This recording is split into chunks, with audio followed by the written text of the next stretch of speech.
Livro História de uma Alma, manuscritos autobiográficos de Santa Teresinha do Menino Jesus. Prólogo. Nada é tão cheio de mistério como as silenciosas preparações que esperam pelo homem desde o limiar de cada vida. Tudo vem a termo, antes de completarmos nossos 12 anos. P.G.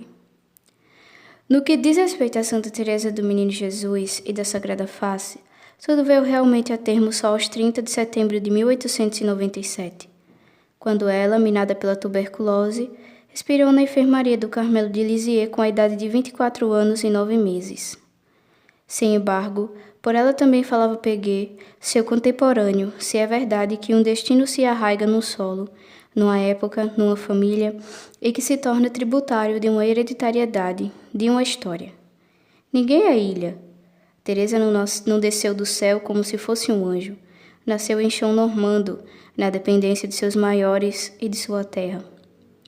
Antes que o universo celebrasse Santa Teresa de Lisieux e seu caminho de infância, existia uma criança, Teresa Martin, de Alençon. Ela é exatamente um misterioso fruto daquelas preparações silenciosas. Tivessem seus pais seguido cada qual o pendor do seu coração, a maior santa dos tempos modernos não teria chegado à luz da existência. Oriundo de uma família de militares, criado dentro da caserna durante guarnições sucessivas, Avignon, Estrasburgo, Louis Martin, nascido em Bordeaux aos 22 de agosto de 1823, conheceu a vida de acampamento. Foi criado sob a recordação da lenda napoleônica, muito embora tenha seu pai aderido ao exército realista por ocasião dos 100 dias. Promovido a capitão no tempo da Restauração, o futuro avô de Teresa teve sua reforma como militar em Alençon no ano de 1830. Ordeiro, metódico, de gênio solitário e propenso à meditação, seu filho Luís aprendeu relojoaria, ofício que requer paciência e exatidão. Aos 22 anos, aspira a uma vida mais solitária ainda e apresenta-se como postulante no grande mosteiro de São Bernardo. Como não soubesse latim, foi recusado. Depois de ter permanecido em Paris, estabeleceu-se como relojoeiro em Alençon. Mora com os pais à Rua da Ponte Nova. Leva 8 anos uma vida quase monástica, atestada de trabalho, oração, leitura, pescaria, passatempo de sua predileção e convivência de amigos do círculo católico. Centro principal de Orne, Alençon conta então com 13.600 habitantes. Lugarejo pacato, enche as medidas desse homem tranquilo e deve sua fama à habilidade de suas rendeiras, que expedem a famosa renda de Alençon para toda a França, mormente para Paris, onde um luxo exagerado encobre a lobilidade do império. Zélia Guerrin, nascida aos 23 de dezembro de 1831 em família de origem rural, foi também acalentada por reminiscências de guerra, pois que seu pai tomou parte em Wagram e terminou a carreira entre os gendarmes. Em 1844, retirou-se igualmente para Alençon, a Rua São Brás, número 36, de frente à prefeitura. Criada com um pai autoritário e por uma mãe que lhe não demonstrava afeição, Zélia escreverá um dia ao irmão: minha infância, minha juventude foram merencórias, qual um sudário, pois enquanto minha mãe te fazia mimos para comigo, como bem o sabes, era rigorosa demais. Tive por isso muita mágoa no coração. Transferirá sua afeição a esse irmão Isidoro, estudante de farmácia, e a Mana Luísa, sua confidente, que mais tarde entrará na visitação de Mans e tomará o nome de Irmã Maria Dositeia. Com eles manterá até a morte uma correspondência, em que dá a conhecer seu temperamento inquieto, por vezes melancólico, mas também seu natural vivo, ardente no trabalho, sua fé a toda prova, seu bom senso, até seu bom humor. Assim como Louis Martin, pensa na vida religiosa. Como ele, sofre uma recusa categórica quando pede admissão entre as freiras do hospital de Alençon. Dedica-se então a fazer renda de Alençon e, com a ajuda da Mana, abre uma loja por própria conta. Habilidosa para o trabalho, sair-se-á bem, no pleno sentido da palavra. Os dois excluídos da vida religiosa, o relojoeiro de 35 anos e a rendeira de 27, vieram a encontrar-se casualmente e, após curto noivado, casaram-se na igreja de Nossa Senhora aos 13 de julho de 1858. Domiciliados à Rua da Ponte Nova, por sugestão de Luiz, mas de comum acordo, viveram os primeiros 10 meses como irmão e irmã. A intervenção de um confessor fez-los mudar de ideia, a ponto de nesse lar nascerem 9 filhos, de 1860 a 1873.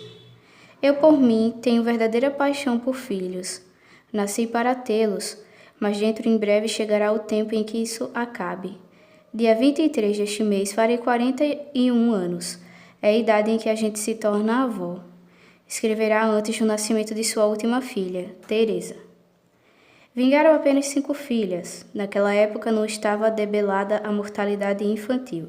De saúde precária, a senhora Martin, minada de câncer no seio, que só em 1876 se revelou incurável, resigna-se, não sem hesitações, a confiar sua 5ª filha e os filhos seguintes aos cuidados de amas de leite, mais ou menos conscienciosas. Durante 15 anos, houve alternância de nascimentos e óbitos. Teve de presenciar a morte de 2 meninos e 2 meninas, entre as quais a cativante Helena, de 5 anos de idade. Depois que perdi essa filha, sinto ardente desejo de tornar a vê-la, escreve a mãe. Não obstante, os que continuam vivos precisam de mim, e por causa deles peço ao bom Deus, me deixe na terra alguns anos ainda. Senti muita saudade dos meus 2 filhinhos, mas a perda dessa filha causou-me maior pesar ainda. Começava a ter minhas alegrias com ela. Era tão mimosa, tão meiga, tão viçosa para a sua idade. Não passa 1 minuto do dia sem que me venha a lembrança dela. A guerra de 1870 e suas consequências, a obrigação de aboletar novos soldados alemães, não interrompem o crescimento da família e sua ascensão social à pequena burguesia, possibilitada pela labuta incessante da mãe, que levanta cedo e deita tarde, ajudada então pelo marido que venderá relojoaria e joalheria. Os Martin mudam de moradia e estabelecem-se à Rua São Brás, na mesma casa que ainda agora pode ser visitada. Dá-se a primazia à vida em família, só se sentem felizes quando todos estão reunidos. Maria, a mais velha, predileta do pai, e Paulina, viva e travessa, confidente da mãe, confinam-se regularmente na visitação de mães. No entanto, as 2 pensionistas vivem ali felizes, sob o olhar vigilante da tia Doroteia, que comunica à mãe seus progressos escolares, seu procedimento e dá opinião a respeito de seus temperamentos bem diferentes. Cada vez, porém, que chegam as férias, há explosões de alegria e cada vez que recomeçam as aulas, torrentes de lágrimas. Somente a coitada da Leônia, menos prendada, enfermiça, constitui uma preocupação constante para a mãe, enquanto Celina, a afoita, não demorará a tornar-se inseparável de Teresa, a última pequenina. Passeios até o pavilhão ou até as várzeas normandas, idas a Saint-Malé, encontros com a família do tio Guerrin, boticário estabelecido em Lisieux, viagens por estrada de ferro para visitar a tia religiosa em Mans, calorão no ânimo das crianças Martin, que por toda a vida se lembrarão dessas singelas alegrias. Os 7 óbitos que enlutam a família no período de 1859 a 1870, 3 avós, além dos filhos, não arrefecem o ardor afetivo que consagra seus componentes. Muito pelo contrário. O que a personalidade do pai poderia ter de austero e rígido é contrabalançado por uma indulgente bondade para com o ruidoso Gineceu, que lhe transtorna o gosto pelo silêncio e tranquilidade. Por outro lado, não desdenha animar os serões de família, recitando autores em voga. Românticos, cantando com boa voz cantigas de antanho, fabricando minúsculos brinquedos para o encanto das filhas. Preocupada por vezes com o futuro, sentindo a diminuição de forças, a mãe governa a casa com uma coragem verdadeiramente incrível e prodigiosa. Que mulher forte! A adversidade não a dobra, nem a prosperidade a torna arrogante, escreve a irmã. Seu realismo, a vivacidade de sua franqueza, a delicadeza de sua afeição fazem dela a alma da casa. Na família Martin domina a fé sólida que vê Deus em todos os acontecimentos e que lhe rende culto incessante, oração em família, missas matinais, comunhão frequente. Raridades, numa época em que o jansenismo continuava com suas devastações. Vésperas dominicais, retiros espirituais. Toda a vida segue o ritmo do ciclo litúrgico das peregrinações, do escrupuloso acatamento aos jejuns e abstinências. Não há, entretanto, nenhuma exaltação ou demasia fanática dessa família que desconhece o formalismo.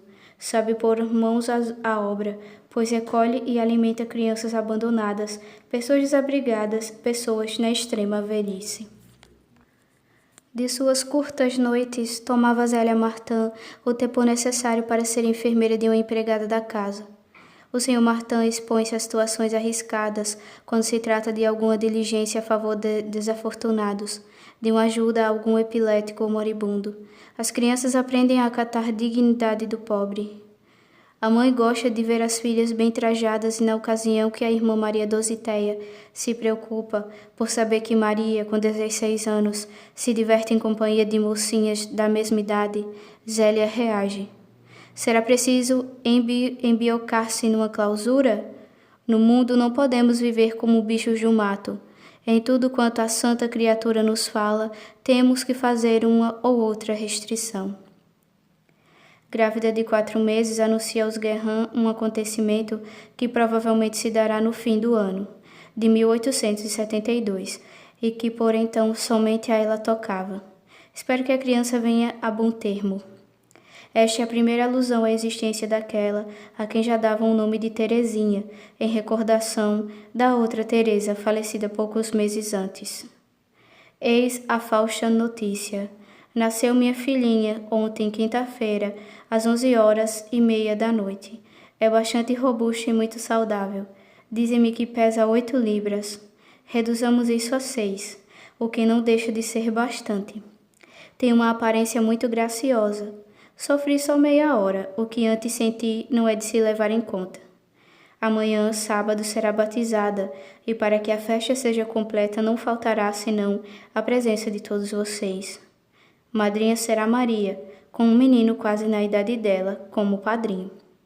Tudo se fará como a senhora Martin o tinha comunicado, um único imprevisto. O bilhete entregue à rua São Brás por uma criança, no qual o pai tinha escrito o seguinte poemeto: sorri e põe-te a crescer. A felicidade tudo te convida. Carinhosas atenções, carinhosas afeições. Sim, sorri ao encontro da aurora. Botão que acabas de abrir, um dia rosa serás. Todavia, logo depois de nascer, Maria Francisca Teresa Martin entra em contato com o sofrimento. Aos 15 dias de idade, escapou de morrer de enterite aguda. Com 3 meses, um alarme mais pesado ainda. Está muito mal, e de modo algum tenho esperança de salvá-la. Desde ontem a coitadinha sofre horrivelmente. Corta o coração vê-la assim. A crise foi superada, mas obrigou a mãe, por indicação do médico, a separar-se de Teresa, para confiar a uma ama de leite, sua amiga. Amamentada há 1 ano pela robusta e expedita Rosa Taillet, e a pequena levará uma vida de campônia. Em Semalê, o rechonchudo bebê amoreneado pelo sol adquire o gosto de viver ao ar livre, entre flores e animais. Sua ama de leite transporta em carrinho de mão por sobre as medas de feno. Ela quase nunca grita. Diz a Rosinha não ser possível deitar os olhos em criança mais encantadora. Loura de olhos azuis, bonitinha, sorridente, precedentemente atilada, viva, muito sensível, capaz de violentos rompantes, voluntariosa e perspicaz. Teresa logo veio a ser a predileta, devoradora de beijos, por toda a família. Tanto mais animada quanto mais sentida era a sua ausência. Em toda a minha vida, aprove ao bom Deus cercar-me de amor. Minhas primeiras reminiscências recedem de sorrisos e das mais doces carícias. O pequeno mundo de Alenço não era idílico, mas bastante expansivo, de sorte que irmã Teresa, aos 23 anos de idade, quando redigia por obediência as recordações de infância que vamos ler, pôde asseverar: Ah, quão rapidamente se foram os anos radiosos de minha primeira infância, mas que doce impressão não me deixaram na alma. Tudo me sorria na terra, deparava com flores e cada um dos meus passos. E minha boa índole também contribuía para que minha vida se tornasse amena. A morte da mãe viria de modo brutal quebrar essa felicidade e ocasionar a partida para Lisieux. Será, porém, a própria Teresa quem nos contará.